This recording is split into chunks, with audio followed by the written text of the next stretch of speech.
remettre de l'ordre dans ta vie. Et tout commence par une décision. Peut-être qu'aujourd'hui les choses te semblent désorganisées. Tu as l'impression d'avoir perdu le contrôle, de simplement réagir à ce qui se passe, comme si tes journées étaient dirigées par les circonstances et non par toi. Mais la vérité, c'est que personne ne fera cela à ta place. Il arrive un moment où il faut se lever, prendre sa place et reprendre les rênes de sa propre vie. Quelle est ta place au sein de ta famille? Quelle est ta valeur dans ton travail, dans tes amitiés, dans le monde? Ces réponses ne tombent pas du ciel. Elles demandent de la présence, de la responsabilité et une direction.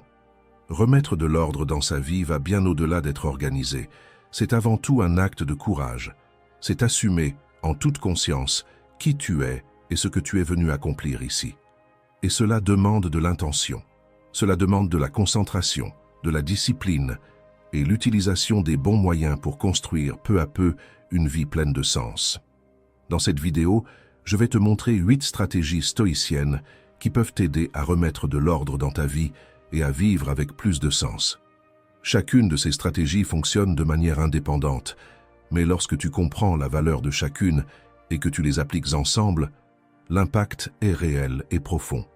C'est pourquoi, ne considère pas cette vidéo comme un simple contenu de plus. Implique-toi vraiment. Fais-en un engagement envers toi-même.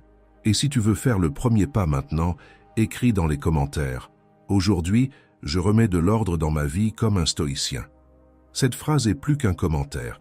C'est un signe clair que tu es prêt à reprendre le contrôle et à vivre la vie que tu mérites réellement. Maintenant, commençons. Première stratégie.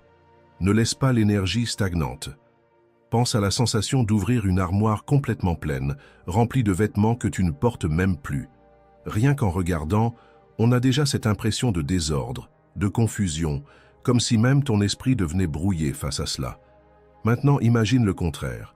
Ouvrir cette même armoire et y trouver tout bien rangé, uniquement des pièces que tu utilises vraiment, qui te vont, qui ont du sens.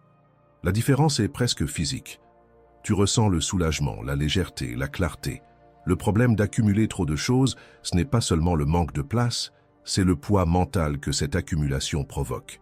Une étude de l'Université de Californie a montré que les personnes vivant dans des environnements désorganisés ont tendance à avoir des niveaux plus élevés de cortisol, l'hormone du stress. Autrement dit, plus tu accumules de choses, plus ton esprit entre dans un état constant d'alerte et d'épuisement. Le philosophe stoïcien Épictète disait « Un homme ne peut perdre que ce qu'il possède ». Et cette phrase révèle une vérité inconfortable.